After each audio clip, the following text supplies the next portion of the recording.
Good morning. Thanks for coming this morning. I know it's an early start, but thanks for coming in today. My name is Stuart Marks. I work at Oracle on the JDK. I work in the core libraries team, and one of the things I do is maintain the collections framework. And so the title of this talk is Collections Refueled, so I'm going to be covering the collections enhancements in JDK 9 and a little bit of a glimpse of what we might be working on in the future. So let's see. This is only a 45-minute session, and so I had to trim this down from an hour. I might or might not have time for questions at the end, but if there's a question that you have that you don't get a chance to ask me in the session, then please tweet on this hashtag, collectionsrefueled, and I will try to get to it after the session. All right, so one slide on the history of the collections framework. So in JDK 1.0 in 1996, there wasn't anything called the collections framework. There were some collections there, which we now retrospectively call the legacy collections. Those are the classes like vector and hash table, which you might remember. I hope you're not using those. Although I did see them in a stack trace in the keynote yesterday.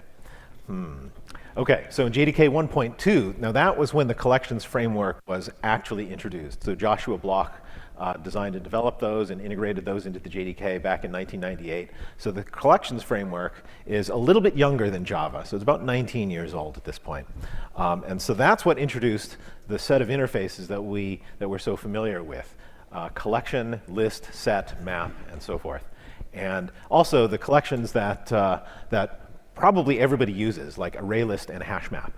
And so I don't have the reference on my fingertips, but there was some paper that did an empirical study of collection usage, and ArrayList and HashMap are by far the two most frequently used collections in Java programs. So it's pretty amazing. Now these classes have been re-implemented over the years, but the basics of these classes were introduced 19 years ago, and they're still among the most popular collection classes in use today. Now, the next big step up was in 2004 with Java SE 5 when generics were introduced. And so as part of the introduction of generics to the programming language, the collection libraries were upgraded to be generified. And so you got better type checking when you put elements into and removed elements from collections. And in Java 8, the language was once again upgraded, big upgrade to add Lambda and the streams library. Now the streams library is kind of not officially part of the collections framework, but basically the most frequent stream source and stream destination are collections. So the streams library works very closely with the collections framework. But there's another language feature in Java 8, which is default methods on interfaces. And so that got slipped in there. You probably are familiar with that. But one of the things that did was add a bunch of methods to those old collection interfaces, like collection, list, set, map, and so forth. And so what that did is it had the effect of enhancing every single existing collection, even if that collection hadn't explicitly been upgraded to Java 8. The default methods really added a lot of power to the collections framework without changing the collections framework at all. So it was actually a very interesting enhancement. Now, along the way, there have been a few other classes added, collections implementations added here and there, such as priority queue and ArrayDeck and so forth. But really, these are the highlights of the history of the collections framework up until now. All right, so in Java 9, the main enhancement to the collections framework is called the collections convenience factory methods. So they're factory methods for creating instances of new collections. And so these are the three main goals here: convenience and brevity, space efficiency, and unmodifiability. So I'm going to go through those in some detail. All right, so a bit of history here. This is a library-only API. And so Mark, what was this? No, this was actually in the Ask the Architects session yesterday. So one of the things that other languages have is something called collection literals. And so there have been efforts to add collection literals to the Java programming language, but there's some problems. So the way that Java is designed is the core aggregations. If you want to aggregate certain data in the Java programming language, you have arrays, which are built into the language, and you have classes, which are built into the language. You can add fields to a class, and that's how you group unrelated data into a higher level construct that creates a relationship between them. But kind of higher level abstractions like a set or some higher level data structure is really delegated to the libraries in the way Java has been set up. And so if you created a language feature that allowed you to declare a collection in the programming language, that would tie the programming language to the library too tightly. And there are a bunch of design issues that fell out of that I don't have time to go into in detail. So you could do something simple, but that would be unsatisfactory. And if you wanted to avoid that, solve the problems that caused, it turns out that it would get a lot more complex. And so we set aside the notion of adding collection literals to the programming language and decided to focus on making collections easier to use using only a library API construct. All right, and so here it is. This is a quick rundown of the new APIs that were added in JDK 9. So there's a family of methods named of that have been added to the list method. These are static methods on the list interface. So list.of with 0, 1, 2, all the way up to actually 10 arguments. Or there's also a varargs version. So you can pass an arbitrary number of elements to the list.of method. Now, officially, they're actually, let's see, 0 through 10 plus varargs. So there are actually 12 different overloads of list.of. But when you write the code, it doesn't actually matter. You just say list.of and just a comma-separated set of elements, and those get added to a newly created list. Same thing with set.of. There are a bunch of fixed arg overloads and vararg overloads. But mainly, you just say set.of, and you provide a comma-separated list of the elements for the set. Now, map.of is a little bit different because unlike set and list, map has different types for the key and the value. So what we did instead was we said map.of and then alternating key and value elements. Now, the problem there is that if you have things of different types, you really can't have a varargs overload of that and make that work the same way. So instead, what we had to do is, if you want to create a map with an arbitrary number of elements, you first have to box the key and the value into a map entry. So we have added a static method called map.entry. It's a method as distinct from the type map.entry. And that takes the key and the value and puts them into an instance of map.entry. And then you have another method, map.ofentries, which takes a varargs list of those. So you can create a map with an arbitrary number of pairs. All right, so this is what it looks like in the Java doc. So you can see all the overloads there, and it's amazing how people react to this. When this first got posted, there was a discussion about this on Reddit, and somebody said, "Is this a joke?" But no, this is not a joke. But I think the main point here is this. Yeah, this is a certain amount of ugliness in the API, but you do not see this ugliness when you program, because you just see in the source code. What did I use here? Map.of, or list.of, or whatever. You just list the arguments, and the fact that they're fixed arg overloads and variable argument overloads is immaterial to you, except in the map case. Now I'll show an example of the map case later on. But the point here is that in the library, when we are developing the core libraries in the collections framework, we're willing to take on some of this ugliness so you don't have to. So it really makes your code much more convenient. So let me show you some examples of this in action. So I think Mark Reinhold might have demonstrated some of this in the keynote yesterday. But if you wanted to have an unmodifiable list with a few elements, you could wrap up those elements in arrays.aslist and then wrap that in turn inside of collections.unmodifiable list. And so in Java.9, it's just list.of ABC. That's really nice. Makes your code pretty compact. I'm sorry, I don't have time for questions. But if you're on Twitter, please tweet and I'll get back to you.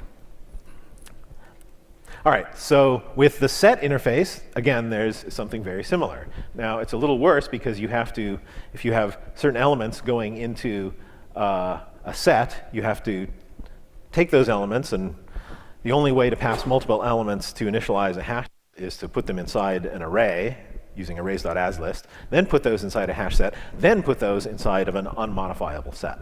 And so, once again, it gets much more simple in JDK9. You just say set.of ABC.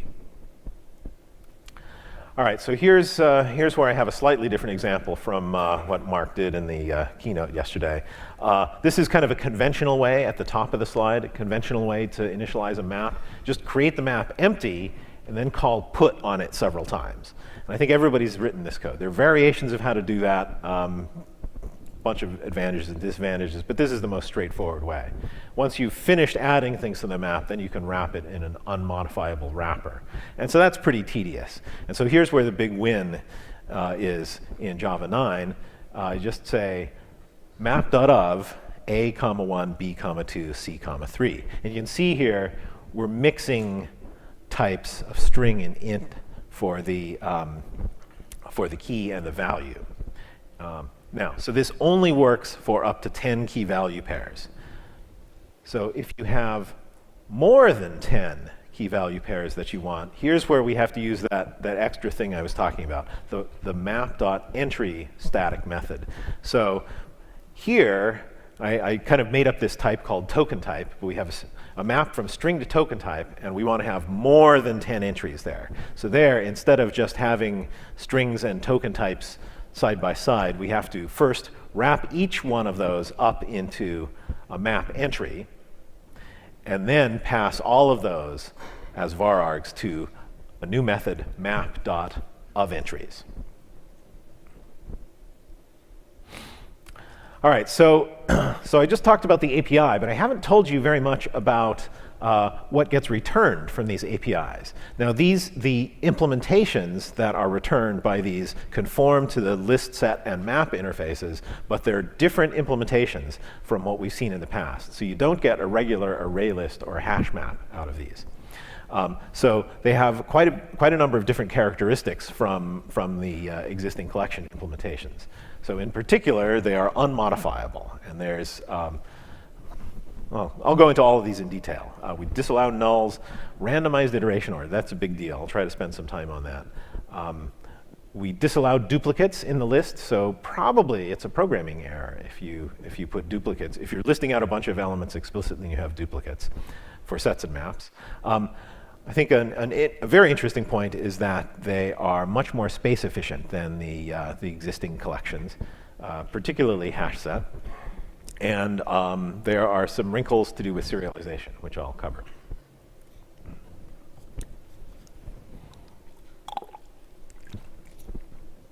All right, so the new static factory methods all return collection instances that are unmodifiable.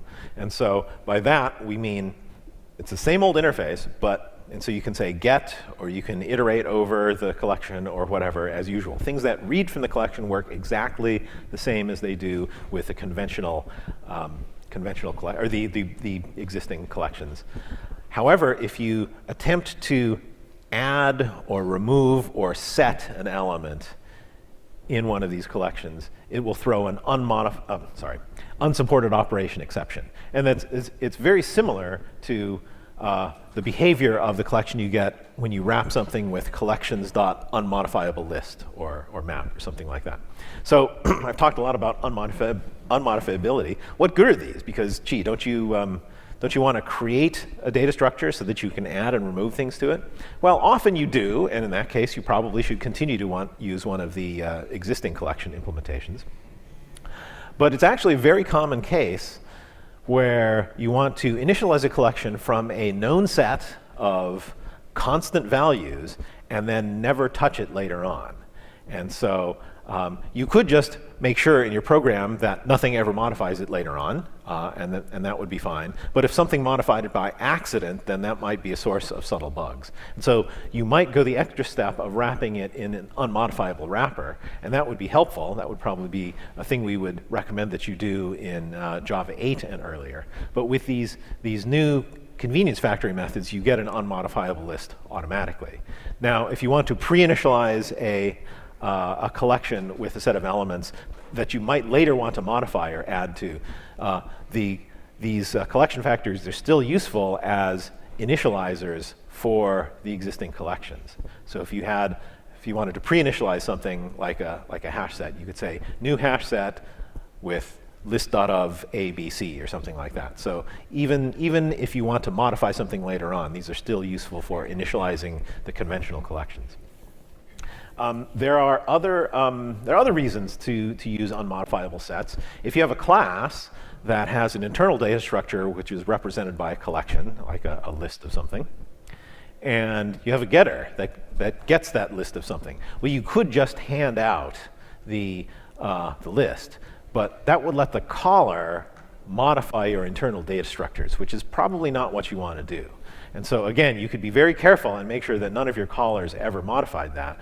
But if by accident or malice, actually, unfortunately, we have to think about that, the caller decided to modify the list that was returned, then that would create some subtle bugs or even security holes. So a class can protect itself if it has a if it has a collection that's using internally, it can wrap that in an unmodifiable wrapper and then pass it to the caller, which is then prohibited from modifying it. So with the new collection factories, you kind of get that for free. So if you pre-initialize a data structure, it's unmodifiable already, and so you can just hand it out with impunity, and you know that nobody else can modify it and corrupt your internal data structures.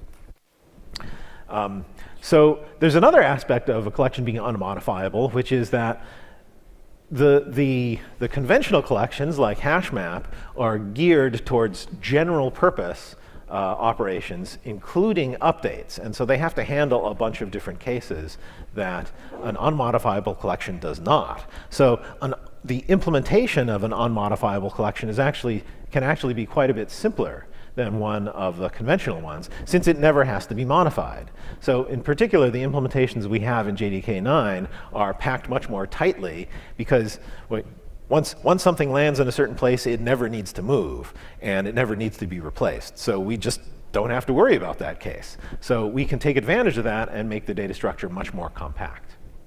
And also the code complexity is much reduced. So there is a distinction here, though, between the unmodifiable wrappers, like collections.unmodifiable list, and the unmodifiable collection you get from list.of.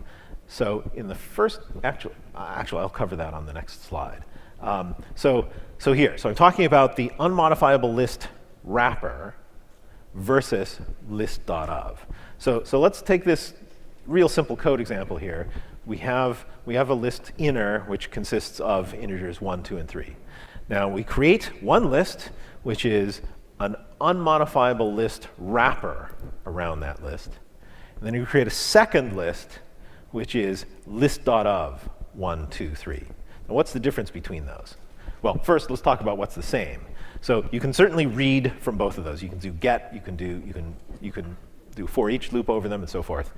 However, if you attempt to call add or call the set method, both will throw unsupported operation exception. So in that sense, they're both unmodifiable. That's why I'm using the same word, unmodifiable, to describe both of those. But there is a difference, which is that list 1 is an unmodifiable view of the other list, which I've called inner here. Now, so it's actually a bit subtle.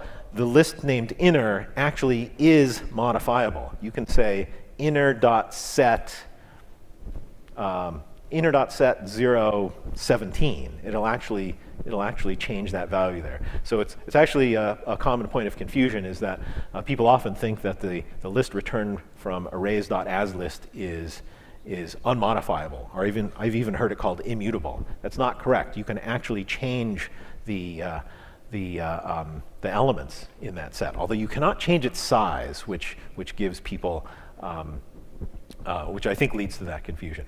But anyway, so back to the wrapper, though. If you have list 1 is a wrapper around the inner list. So if you change the contents of the inner list, then list 1 can see those changes. So if you have a reference to list 1, you can iterate through it and look at those. And then some other piece of your code changes the inner list. And if you iterate over list 1 again, its contents are different.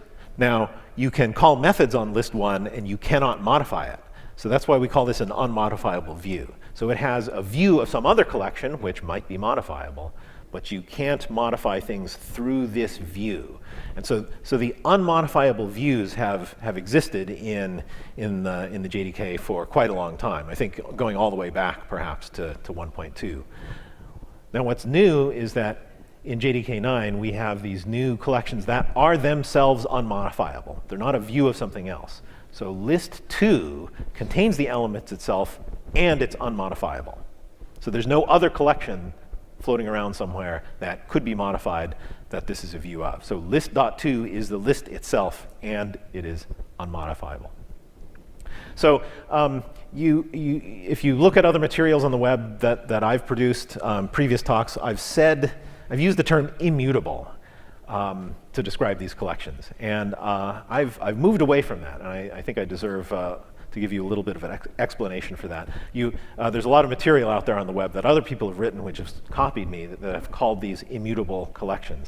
Now, list 2 is, in fact, immutable, but only because its contents are immutable. So these get boxed into Java Lang integer classes, which are immutable. So if you have immutable objects inside an unmodifiable collection, the whole thing is immutable. But imagine if you took some string buffer instances and said list.of string buffer 1, string buffer 2, string buffer 3. You can modify those string buffers. So in no sense is list.of returning an immutable collection, because everything in it is modifiable. So that's the explanation for why I've started to steer the terminology over to unmodifiable. So we say that the collection is unmodifiable, and that's a completely separate statement from any statement you might make about the contents of the collection. Okay, so moving on. So one design decision we made was to disallow nulls in the new collection instances. So if you attempt to say list.of 1, null, 3, or something like that, it'll throw a null pointer exception. So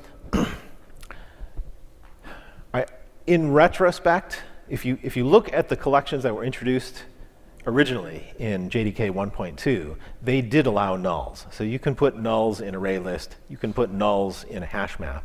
But it turns out that no other collection supports that. Well, very few other collections do. In fact, most of the collections that were introduced after 1.2 do not support nulls. None of the collections in Java util concurrent support nulls. And there's a reason for that. Well, one is null is bad. I should probably give an entire talk about null at some point. Although we do have a talk about optional on Thursday, which is closely related. But there's another reason, which is that nulls make things hard to program. So if you look at the map.get method, you pass it a key, and it returns the value corresponding to that key. Well, what happens if that key is not present in the map? Well, it returns null. OK, now what if in that map, in a hash map, that key is actually mapped to the value null?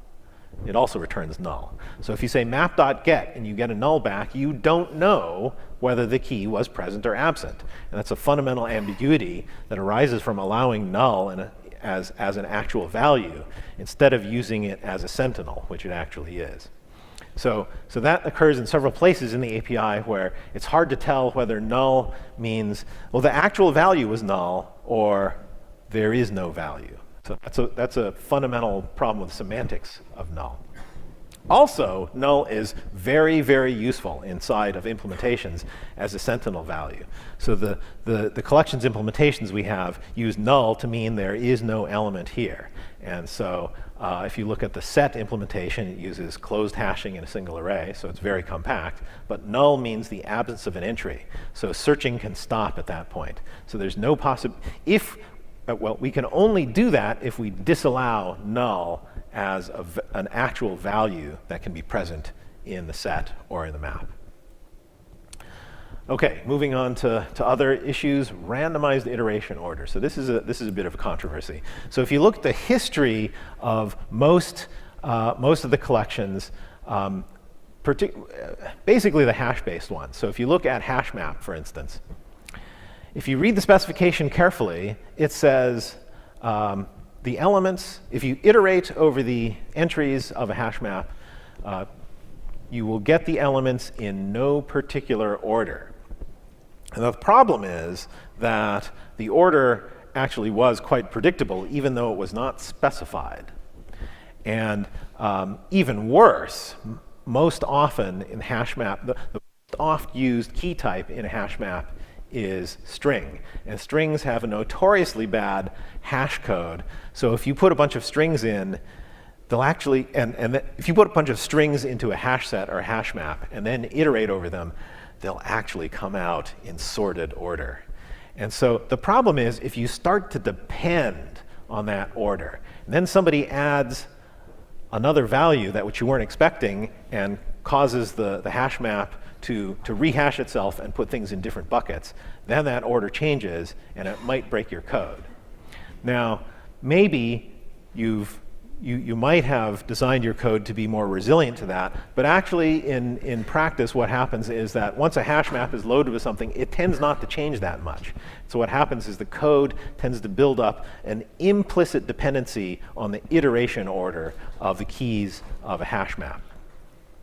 Now, the other problem is that from time to time in the JDK, we change the iteration order of a hash map, right? The specification says they're not returned in any particular order, so we might change the iteration order of a hash map in order to optimize things or in order to protect against security vulnerabilities and so forth. And this does happen from time to time.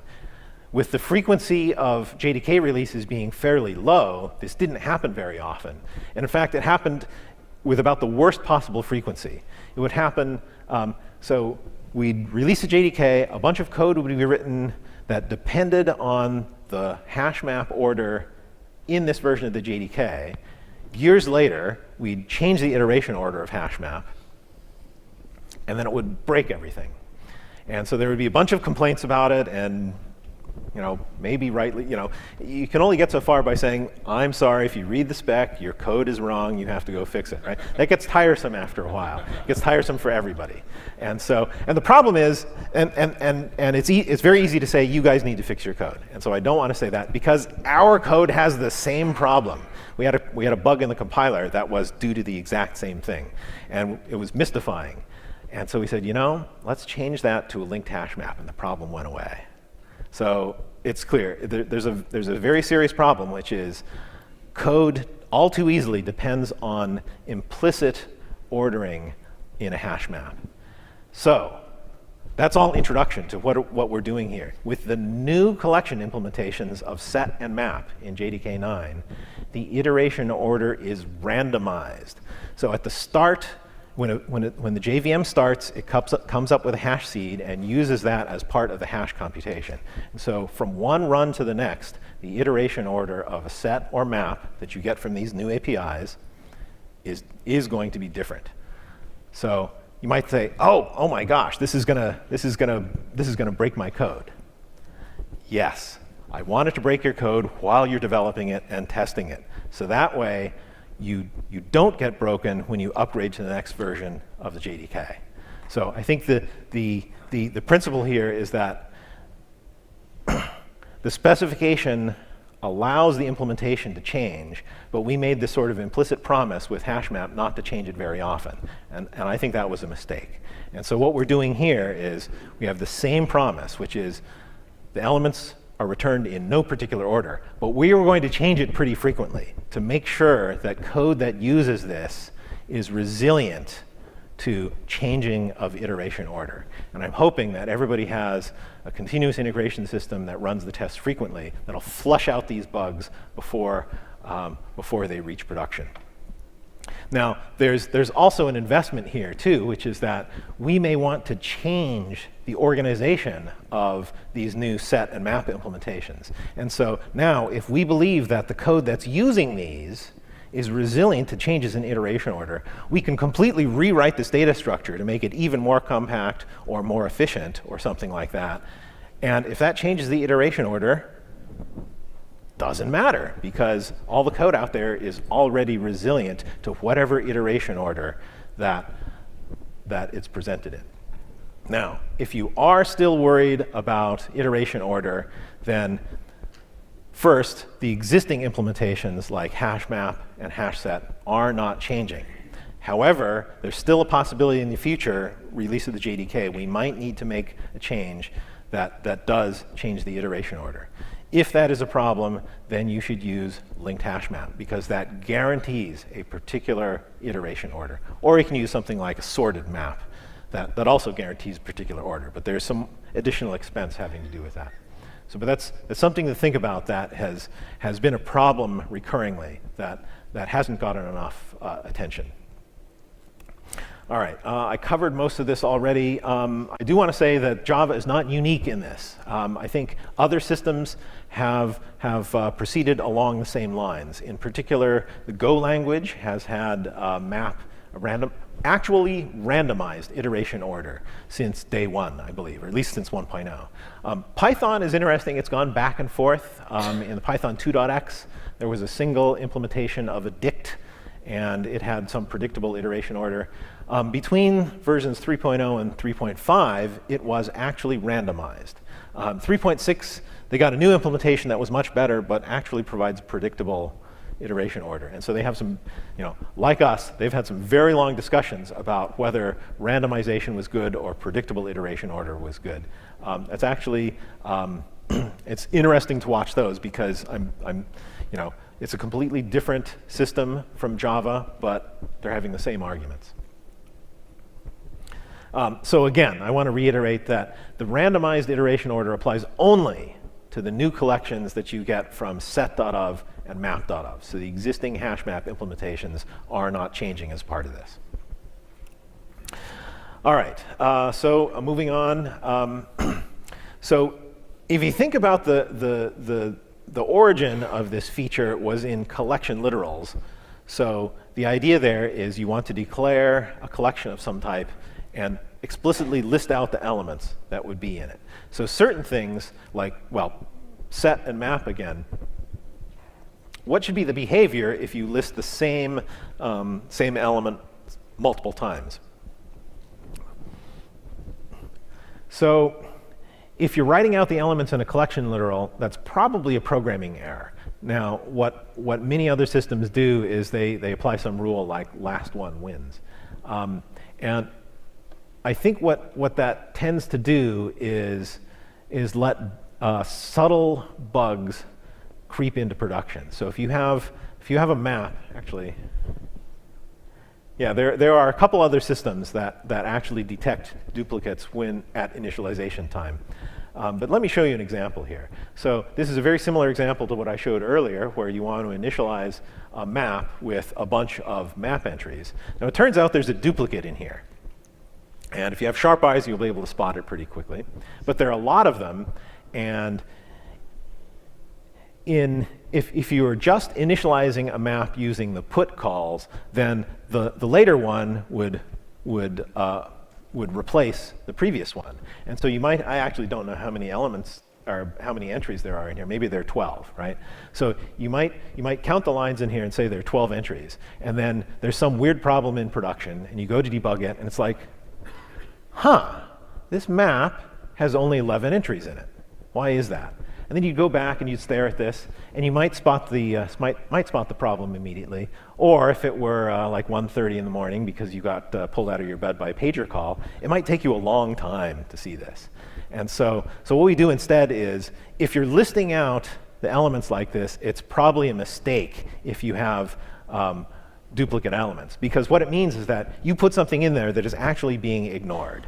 So what we do, we can't catch that at compile time, unfortunately. Ideally it would be, but we do catch it at runtime. So as soon as map.ofEntries or map.of tries to initialize a map with duplicate keys, it will throw a runtime exception.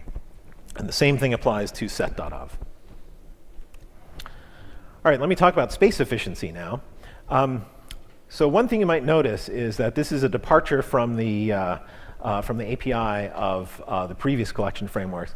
The way that the collection framework existing classes work is they would expose a public class that was an implementation, and there would be a variety of constructors for it. So if you wanted a hash map, you would say new hash map.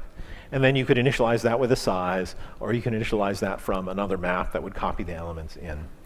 And there are no public class names for these new implementations. And that's a little difficult because it makes them hard to talk about. So I always have to say the collections implementation returned by list.of, because they have no names. Now obviously if you look in the source code, they do have names, but those names are not public.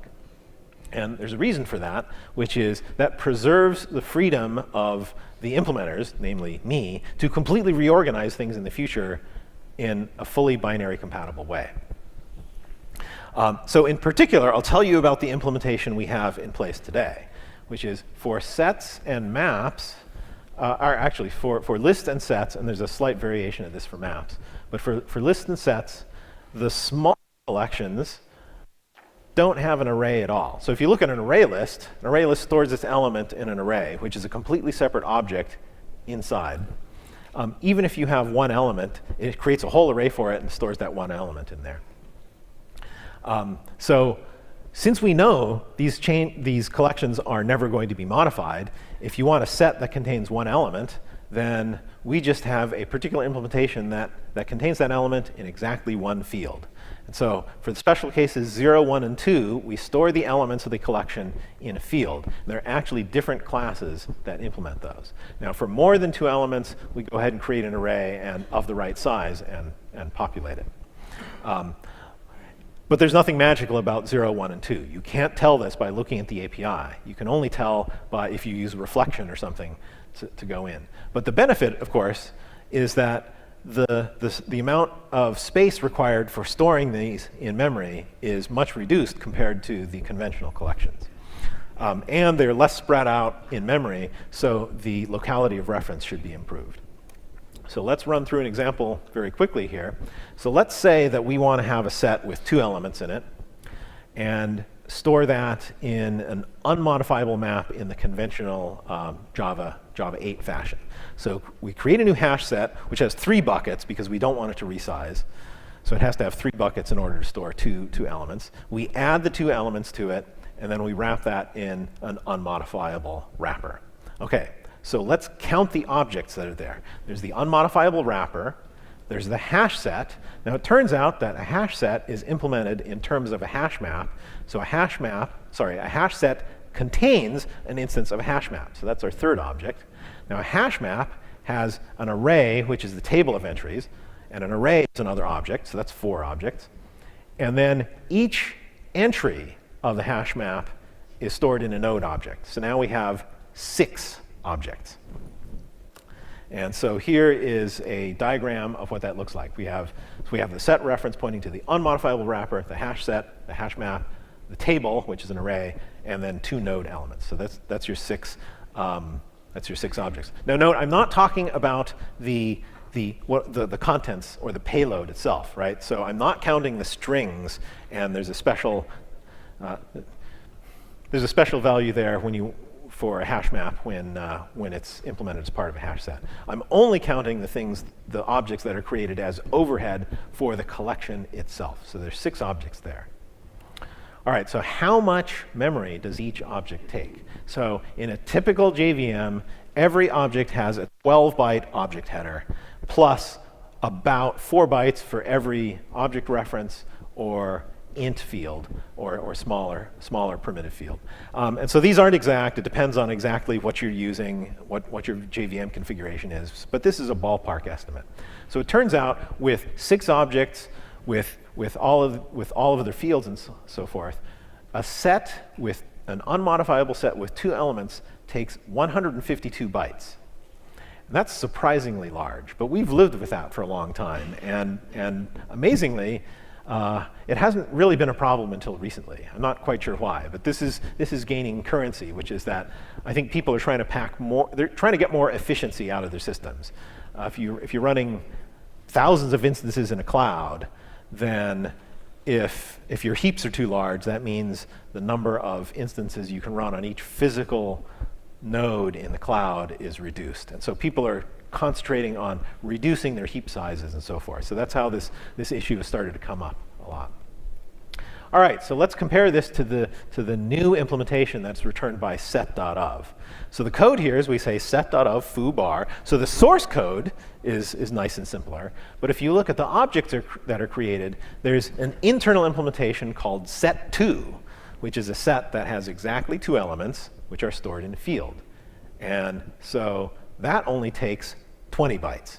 So if you have a data structure like this, you can reduce your space consumption from, this is overhead. You can reduce the overhead of storing these data items from 152 bytes to 20 bytes. So we think that's a really useful space optimization. In particular, the JDK itself has started to use these implementations as part of its internal startup and as part of the internal data structures for, say, the module system. And those guys are pleased as punch with this. Not only does it make their source code nicer, but it actually reduces the space that's consumed. So we can deliver a JDK that has reduced heap consumption at the beginning of, at the start of main. It actually uses, well, it's doing more work because of the module system, but it uses less than it would have if we had used conventional collections.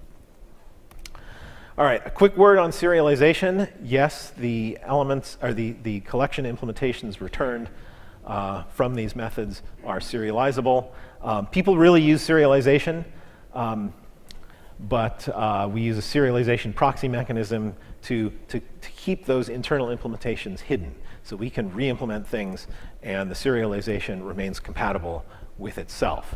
I think the main takeaway is if you are serializing existing collections like ArrayList or HashMap, those will continue. I mean, those are serializable. They'll continue to work between JDK 8 and JDK 9. However, if you create instances of these new collections and serialize them, they cannot be deserialized on JDK 8 and earlier. And so you think about it, well, these classes didn't exist on those earlier releases. But if you have an environment where you're serializing things and going across different JVM versions or JDK versions, you probably should stay away from these until every instance is up on JDK 9. All right, a quick word on some things that I'm working on for the next release, JDK 10. No, I guess it's actually called JDK 18.3 now. It's actually pretty difficult to create instances of these collections with arbitrary elements that are computed. If you list them out, I showed you the APIs for doing that, but sometimes what you want to do is read them from somewhere or compute them from somewhere and get a bunch of elements and then load them into an unmodifiable collection.